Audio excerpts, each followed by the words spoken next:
Hello. All right. Hello, Idiots on Parade, the too ugly for TV podcast. We mock the news so you don't have to. I am Nathan Timmel, stand-up comedian in Iowa City. You can't see her, but that's Alexander Puppington making noise over there chewing on things, my little puppy. With me, as always, is Jake Vevra, stand-up comedian in New York City. Hello, Jake. How's it going? All is well here. Apologies to anybody that's not watching us on YouTube live yet, because we were not live last week. We had a guest, and I was under the mistaken impression that when you go live on YouTube and it says add guests, that means guests. That means plural. But every time we tried to add a guest, there would be three people, me, Jake, and the guest, and you two kept booting us off, one of them off, saying, nope, room is full. Yeah, so. You can have as many guests as you want to. They just got to be on the same camera. Exactly. Look at the fine print. So, Jake, you asked how I was doing. I had a corporate show the other night, which is Good Morning, Mr. AC Blazer. I had a corporate show the other night, which corporate shows pay really well. They have a Christmas party or a politically correct holiday party, and they decide, hey, we should have a musician or a juggler or a comedian, and they decided to have a comedian, and it went fine. They were very polite. I got up, you could tell right from the beginning, like, hey, here's our comedian. They're like, oh, golf clap, we have a comedian. And I start telling jokes, and they're just sitting like this, just smiling, like, oh, this is nice, we have a comedian. Except for one woman, and I'm like, all right, she's not into comedy. The next day, the booking agent, the guy that got me the gig, contacts me. He's like, how'd it go last night? I'm like, I was fine. He goes, hey, was there a woman? He's a comedian himself. He goes, was there a woman reading a book there? And I said, yes. He goes, yeah, I did it last year. She just sat and read the entire time. I'm like, well, there you go. You just oh, it's time for the comedian. I'm going to get out my book and just read through the set. And I thought it was dude, hilarious. I respect that lady so much more than the other people that did the fake smile. You know what I mean? Like, I'd rather have the honest disdain from the crowd, because especially something like a corporate gig, whether it's a corporate gig or like an ambush bar show or something, they didn't land on your comedy show. Your comedy show landed on them. Yeah, I'd almost rather have her just completely tuned out than them sitting there doing the fake smile, like, and then it gets to punchline and they're like, because now it's like, at least that lady didn't laugh. But she was balls deep in 50 Shades of whatever the sequel is. And so, like, she didn't hear the punchline. But this guy going, the fake thing. Now, I feel like he was paying attention and did want to laugh, but just didn't. You know what I mean? So in a weird way, it's more polite just to be honest and read the book while they're up there. I agree. And what you just said is funny, because it's true. What I determined early on is when you know your set, hey, Rich from North Carolina, when you know where the big laughs are, you know your set. So it's like, oh, this joke gets a chuckle, this joke gets applause, this joke gets a big laugh. And I would hit every punchline and they would go like this. Oh, ha ha ha. Like, it took them a second, like, right after I stopped talking, like, people that aren't there for stand-up is the punchline, tough, man. pause. There would be a beat where they'd realize, oh, this is where the laugh comes. Okay, haha. And so they chuckled in all the right places, but it was like a delay, and it was funny. So you know what they do is they chuckle like they're comedy audience members for a show, for like a movie, and they're hired by central casting, but they do the laughing part badly. And it's just horribly unconvincing laughing from somebody pretending to be at a comedy show. That's what you get. Or you get a lady who's just reading her book, and it's like, yeah, I like her so much more. She was the star of the show to me. Yes, I enjoyed her. I mean, first of all, to bring, probably because she knew there was going to be a comedian, but to bring a book to your corporate party in the first place, I mean, that's funny. God damn it, I'm drawing a blank. Lady from The Office, big lady, glasses. That feels like. I know. Yeah, she played Sadness in Inside Out. I can't think of her name either. That's right. Was it Doris? I'm drawing a blank. Either way, she would have done that shit. The comic would have came up. Her and Stanley would have pulled out books, and they would have just read as you sort of did clean dick jokes. Very clean. I got that right before. I'm like, hey, what kind of show are you looking for? PG-13? A little slightly adult? And he's like, no, it's got to be clean. I'm like, all right, no problem, because you go in knowing it should be clean. But here, I don't want to give too much away because they were nice people. I'll describe it like this. You get a group of accountants and you're like, okay, they're going to be a little tight ass. This was a blue collar hands-on crowd. So generally, like, I do plumbers or I've got an Indian shop. Either way, they say, oh no, do R-rated, and you can have a really good show. This was a blue collar, hands dirty crowd, and you could see there are a lot of beards, a lot of like rough and tumble. And the guy said, no, no, we still want it clean. I'm like, it didn't really match. I think I would have No, gotten bigger they're laughs not had I gonna been like allowed it. to just total go a little dirtier. Yeah, yeah. No, it's fair. I had a pretty good week. I just signed a lease on a new apartment, so we're moving out of here. Oh, you'd been talking about that for a while. Yeah, man, it's a little further out. It's in Rego Park, but still a fairly quick commute into the city, and more importantly, it's just bigger. Like I love where I'm at. I'm in Woodside. I'm right by the train and very close to the city. But me, my wife, two kids, two dogs, and a cat live in an apartment. We measured it the other day, and it came out to this two bedroom. It's about 460 square feet, man. I mean, it's a tiny To two be bedroom. fair, your two dogs are both Chihuahuas, so they're like cats themselves. Your cat might be Right. bigger than your dog. Yeah, that said, the animals aren't. No, the cat is bigger than the dog. Yeah, but it's really tiny, man. And the place we're going to, it's 2 stories, 1,200 square feet. We're paying a little more for it, but hey, man, it's 4 times the apartment. So All right, yeah, before we pretty jump to happy. news, I want to jump to comments because I don't know if we're getting our Phyllis. There we go. Played yeah. Phyllis, that's right. That's what I was thinking about. But I want to jump to the next comment. If I I don't could know do if we're getting our anybody on The chains Office, yanked I would here, do but Phyllis. She's the most fun ride. She would be the most appreciative. yeah. Feel like she'd scream the loudest. You know what I mean? I can't read the first part. Not candle, something lamb chops. Okay, I'm 19 and thinking about proposing to my girlfriend. Should I do it? We've never jumped into the Stormy says, hey, Stormy, but I don't know if this is a legit question. We usually don't jump into the questions, the comments this soon. We're going to hit news, but let's jump right in. I'm 19 and thinking about proposing to my girlfriend. Should I do it? If you want a fun, tumultuous, get divorced in a couple of years marriage, then go for it. Yes.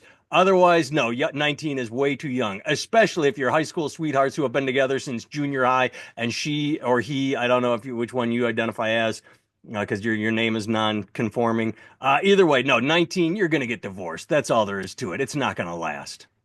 Yeah, I haven't had a lawn in a long time, so I'm not familiar with lawn care terms. I don't know what tumultuous means, but I will say that it will be a pain in the ass. I feel getting married at 19. That said, if you really love her and don't want to, you've been together since seventh grade. Hey, man, if you don't want to have any kind of sowing the wild oats kind of thing, as the Amish say, I would say, and I don't want to tell you no because I don't know the relationship. I will say, if you're randomly asking two dudes on the internet that look like us, whether or not you should get married, like, you know what I mean? You'd already been like, sweet, I'm going to get married to the girl of my dreams. Been with her since the 8th grade or 7th grade, so to speak. And you've never been happier, soulmates, all that kind of thing. But you know what didn't happen in the Titanic? When Jack was painting that picture of Rose, he didn't go to a couple drunk assholes down at that fucking Irish bar that looked like us and be like, hey, should I paint a picture of this rich chick naked? Should I make her be with me forever, even in the afterlife, all that kind of thing? So that to me leads me toward no, but I haven't heard I don't know the details about that. Only you would know. Well, and to be fair, quickly, immediately after I say no, don't do it, fucking AC jumps in with married at 19, still together at 55. So AC's his real. As soon as I say you're going to get divorced, AC proves me wrong. So, but Jake's point is correct. You're asking two dipshits online for advice, and to be fair, our title of this podcast is "Idiots on Parade," not love experts, not really smart dudes with PhDs. No, we are idiots. You're basically running down the street at a parade of idiots yelling at the float going, give me some advice on one of the most important things in my life. And so it's just kind of, we're happy to do it. You know what I mean? Yeah, because we have nothing invested. If we say yes, you get married and it's horrible. If we say no and you miss out on the love of your life, it doesn't mean anything to us either way. We want you to be happy, but we're not going to know whether or not you're happy or not. We're just two talking faces on your phone screen. And for the most part, happy people don't listen to our podcast. I'm hoping he fails. Listen, do whatever your heart is telling you not to do. That's what that way you keep being miserable and keep listening to this podcast. No, I mean, hey, AC's got a good point. You could be missing out on the love of your life. You could be doing all that. So it's a big decision. I guess you just got to ask yourself, have you been happy with her this whole time? Would you ever want to be without her? Could you be happy with anybody else? You know what I mean? Could you ever see yourself with somebody else? If the answer is no, then you got to stay with her. All right, this is gonna get graphic, but I'm gonna say something exceedingly honest. I have been in 4 relationships before I found my wife, and I knew she was the one that I wanted to marry. All of my relationships, though, there is a difference between, at 19, I don't know how many, well, you've been together since 7th grade. Here's the deal. Right. This isn't just some Yeah. hookup in homeroom, you know? Well, what I was going to say is whenever I was on the road or whenever, I don't know how to put this other than there's a difference when you are with someone and you're going to have sex, and the instant you come, the instant you blow your load, and you're like, I guess it's from when Harry met Sally. If you like, boo, and you're like, oh God, I got to get out of here. That's not, you don't, all 4 relationships Dude, he's I was been in, blowing loads after I since came, he was I wanted to 12 still years be old. around him. Since he was barely a teenager. I mean, I think, That's yeah, what I'm we're saying. past that. Well, I don't know if you see, yeah, because the instant I came and I still wanted to be around her, I'm like, oh, this could be a relationship because I don't immediately want to get the hell away. So, yeah, if after every time you blow your load, please don't tell me you guys haven't slept together. Please don't tell me that you're like 19 and still just sort of like holding hands and playing kissy face, because you don't want to put too much pressure on the sex. You don't want to build it up and then have it be like, oh, Yeah, man, because not to knock nobody's religion or nothing, but if this is one of those, we can't bang till the guy hanging up there on the cross says we should. yeah. I would say maybe throw a sheet over the cross so he can't see for a bit. You know what I mean? Like maybe put a little tiny blindfold on that crucifix so he can't see what's going on. Just fuck once or twice. And then yeah, so he said, wait, but I don't. No, does that mean you haven't slept together? Or no, you're not in one of these kind of weird religious. Oh yeah, yeah. Sorry, we don't follow along. We're just yapping. So what Jake just asked, no, it's not because of religion, or no, you have not slept together. We need specifics here. Oh yeah, because if you haven't slept together, You got to get that out of the way, because people to me is insane. physically have to be compatible. What if Yeah. you're into butt stuff and she's not, and it really starts to gnaw at you, and then we are not in that weird religion. Okay, good. Okay, good, cool. Good, Yeah, so good. they've been having a normal, relationship for almost a decade now, man. Like 19 feels young, and it is, but when you've been with somebody for over a decade, you're both adults now. Yeah. I could see how she'd be like, hey, look, we're either going to be people who were together since we were really young and we were like, high school lovers and stuff like that, or we're together forever. But we got to choose now. Are we going around and playing around with other people? Are we are we a thing? Are we going to be like AC and his wife? Exactly. Or are we just going to be the couple from Greece or whatever? Well, they got together at the end. Did they?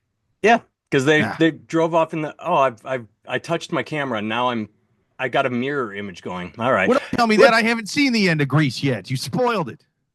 Let's jump to some news. I've read multiple stories on this, but let's jump in right away with American hero Luigi, the healthcare problem solver.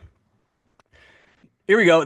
Who is Nancy Parker, McDonald's employee who allegedly, I love how they put allegedly in the title of this, not that she was the whistleblower.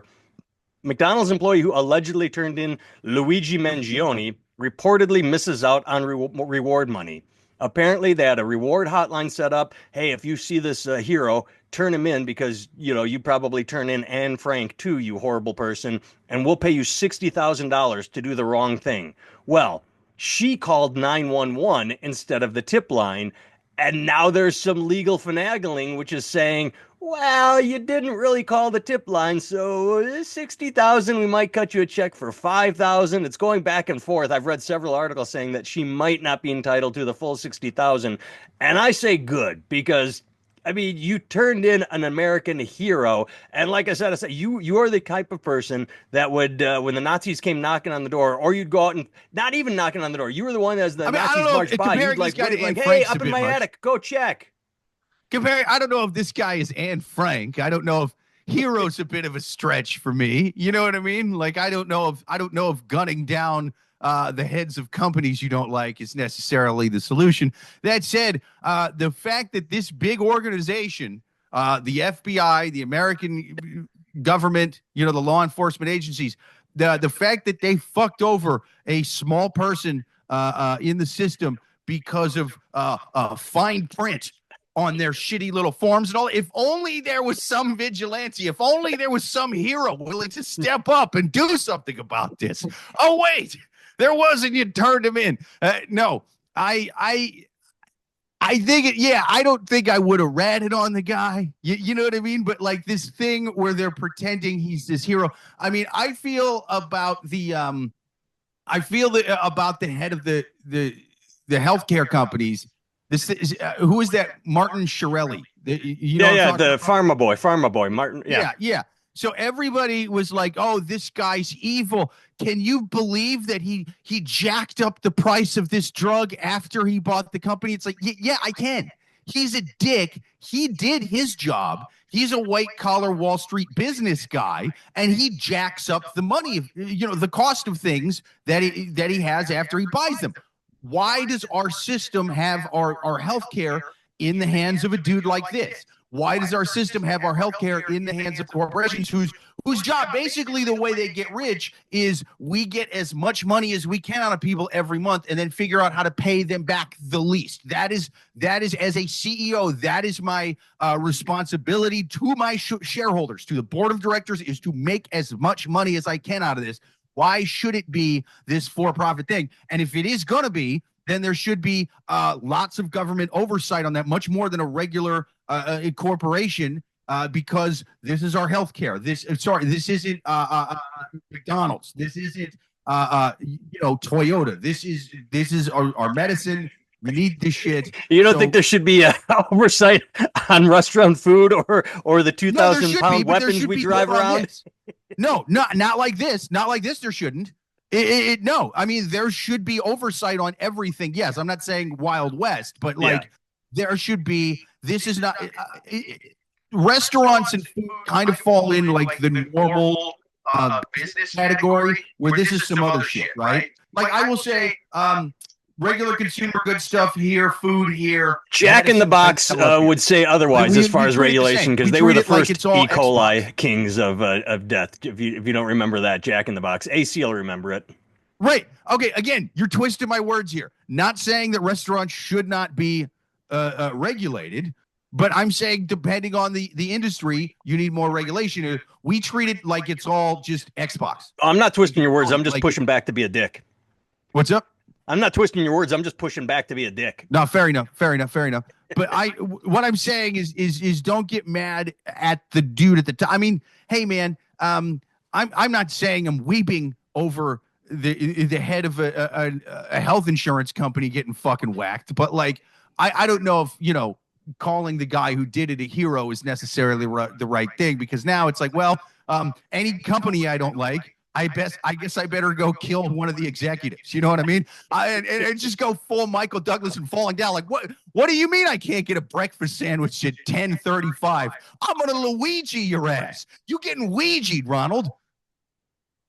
I want to jump back to calling him a hero part. Did you see the trend that took place on the internet in the past few days? It was one of the most beautiful things. I don't know who started it, but there's a truck stop that was the most popular one I saw, that posted on Facebook a picture, a Photoshop. Well, I don't want to say Photoshopped. I'm going to say it's real. A picture of Luigi giving a thumbs up. He's like, "Hey, I just want to thank our employee of the week, Luigi, for putting in a 24-hour shift on December 6th, starting." Nice. It was just, and then people, I went down, I commented, like, "Oh, I saw him hard at work. It was good. I high-fived Luigi." Like, all these people are. So then it just spread like wildfire. All these people acting as an alibi online for Luigi for that day. I will say, who's the most upset about this whole shooting, this whole situation? The Democratic Party. If this guy would have done this 4 months ago, they could have ran Luigi instead of Kamala. They'd have won this thing, man. Mangione. He would be. I'm telling you, he would have swept all 50 states, especially because you know how Harris really expected to get like women across the board. Yeah. But I think it was like 53% of white women ended up voting for Trump. If there's one thing I have learned from serial killer docs and true crime docs, it's that white women love murderers. They love famous murderers. Murderers with abs. They love murderers with abs. Oh, they don't even need abs. Are you kidding me? No, they don't. But that's a bonus. That's a bump. That's a boost. Right. That's what I'm saying, dude. Yeah, that's the cherry on the sundae. Dude, there's murderers on death row who look like me but fatter and balder if I also had a stroke, just getting love letters and panties from women that look like, I don't know, like a young Sarah Jessica Parker or something. And they're just on death row going, hey, another one wants to suck me off. She said she thinks about that every time she closes her eyes, you know? And so, dude, if Luigi went a hot killer, a hot famous killer, and they get to kind of do a thing where they're pretending to be super socially conscious by banging this guy while actually just doing something they wanted to do. You know what I mean? They get to do that. They get to virtue signal while they're banging a dude with abs that looks like that. That's their other favorite thing. They love serial killers. They love virtue signaling. They get to do both by banging this guy. And the Republican response would be, hey, he's not a politician. He's just a figurehead. You're going to use the deep state to run the government. That's what you said about Biden. Biden's a figurehead, too. He's been senile for 2 years and just letting things go on. So, yeah, we just replace a figurehead with a figurehead. You want an outsider that is going to drain the swamp. I mean, nobody drains the swamp like this guy. Oh, Trump said he could get away with shooting somebody on Fifth Avenue. My president did it. President Luigi did it. Yes. All right. Next story. This is not really a news story. It's a tweet, but I loved it so much that I wanted to talk about it. Tweet from Ashu Arora Ya from YesMadam. I don't know what that is. I'm just going to read the full tweet. I want everyone to experience this. It's an inter-office email that was screenshot and turned into a tweet. Someone screenshot the email. So this is an inter-department work email. Dear team, recently we conducted a survey to understand your feelings about stress at work. Most of you shared your concerns, which we deeply value and respect. As a company committed to fostering a healthy and supportive work environment, we have carefully considered the feedback. To ensure no one remains stressed at work, we have made the difficult decision to part ways with the employees who indicated significant stress. This decision is effective immediately, and impacted employees will receive further details separately. Thank you for your contributions. Best regards, YesMadam. There you go. Bye. Yes, hey, madam. How are you feeling about work? Oh, you're stressed out. You're fired. I'm telling you, they're getting scared ever since Luigi. The CEOs are taking their pictures off of their websites, and that's funny that they're taking their. They used to brag. They used to have their like, oh, I made it to the top. I make more than the 1,000 of my workers combined. Not once Marie Antoinette's head goes rolling down those stairs next to the guillotine. Then they're like, no, I'm not really the Duke of Loppity-Toppity-Doo. I'm just Jim. Yeah, like that's kind of the way it goes, man. But is firing them the way to go? Wouldn't that cause, isn't that for a good chunk of the past 15, 20 years, wasn't it always it was either a disgruntled or a fired employee that went back to the office and went bang, bang, right? It was always that. Yeah. They're just sitting there going, listen, shit's going nuts with these companies. That guy capped the CEO, and now he's being heralded like he's Batman, like he's vigilante corporate Batman. And like, no, anybody stressed out here, we're getting them the fuck away from us, man. We're trying to save our asses. That's what that spells to me. We got AC is acting as an associate producer of the podcast. He's fact-checking us in real time. Found online. On Tuesday, the startup clarified that it hadn't fired anyone and that the social media posts were part of a quote planned effort to highlight the serious issue of workplace stress. Boo! Boo AC fact checking us. No, I You like that. I like thief that of they were joy. just like, Robbing thief of joy. no, this makes me love this company. It really does. They're sitting there going, "Oh, you guys are stressed at work, huh? Well, you fired." And then while they're sitting there wallowing in their pain, they start playing the song from Cinderella. They don't know what you got till it's gone. And then it's like, see, Tom you had the love it most here. gravelly voice. Now watch it. It's like he Till was it's almost a gone. Yeah, yeah. yeah. It was. I didn't. It's too early for me to go full Cinderella, but Yeah. yeah. That's what I think happened. Nothing makes you love your job like almost losing your job. That is some goddamn good reverse psychology on the part of the company. All right. Well, that one was shot down. They found out who's behind the drones. You guessed it, Frank Stallone. Oh, Frank Stallone. How dare you? How dare you, Frank Stallone? What didn't Frank Stallone do a song for like a God, did he sing the song for First Blood?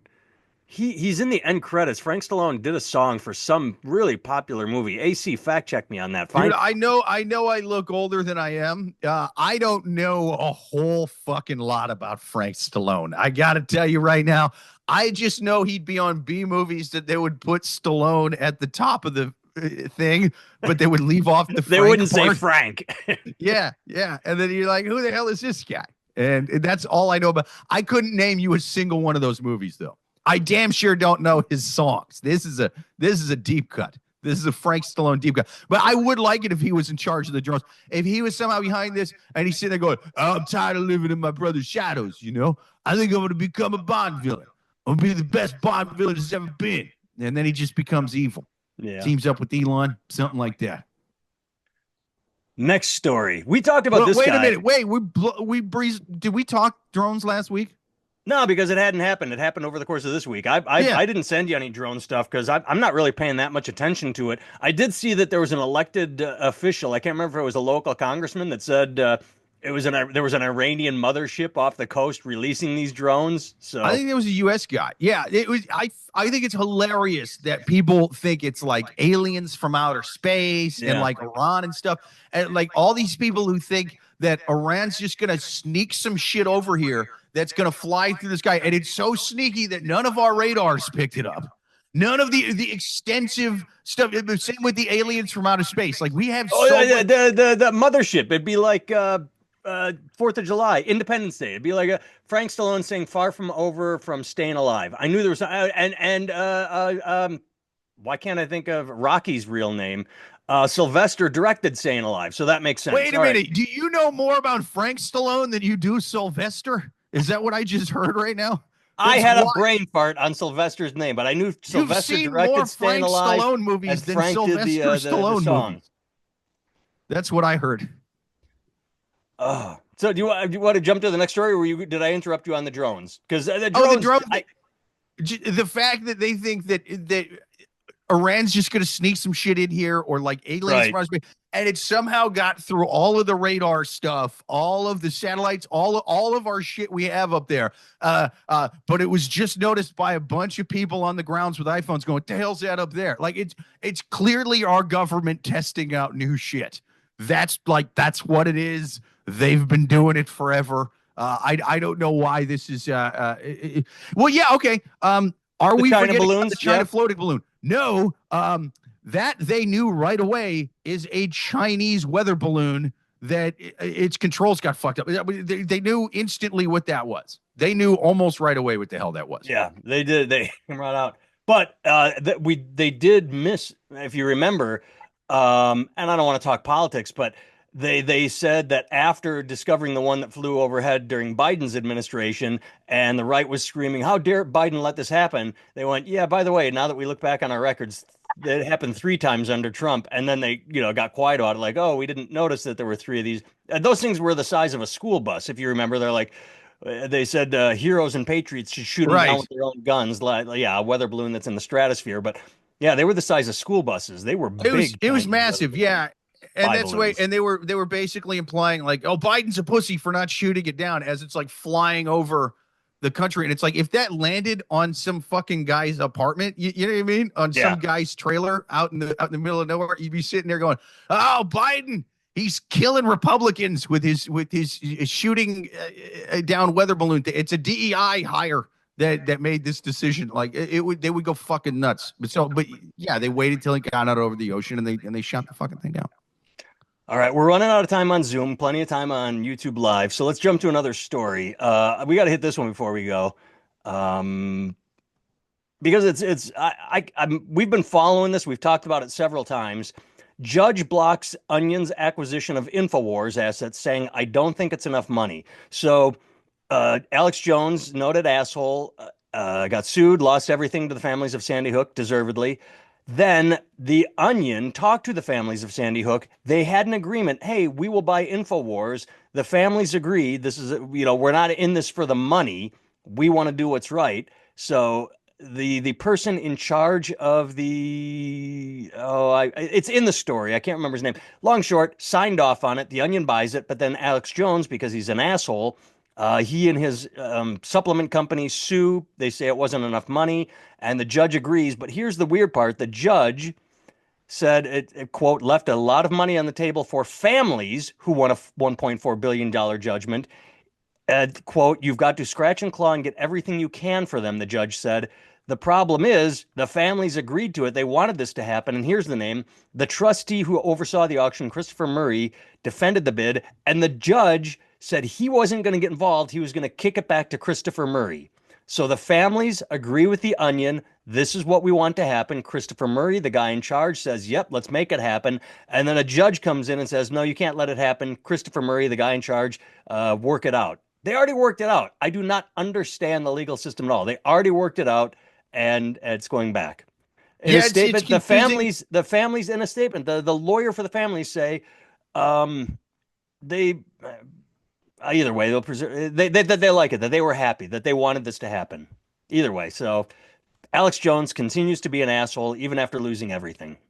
Well, here's the thing. I think this is one of those things to where he's technically right on this. Okay, but unfortunately, he's so unlikable in a courtroom versus the survivors of the families of school shooting victims that someone bruh, wait, we're going to go to the chat after we finish this. So hold on to your serious question, someone bruh, and we will get to you. Because let's say we have a judgment against me, right? I owe you, let's say $1 million. Now he owes them so much money. I came to Steve Buscemi looking for an autograph. You signed that autograph, so I sue you because you're not Steve Buscemi. You owe me $1 million. I now owe you $1 million for a fraudulent Steve Buscemi sign. You know what I mean? And I said, well, if you look closely, it said Frank Buscemi. And you're like, you're not good at Frank Stallone me, goddammit. I've fallen for this enough with 80s movies.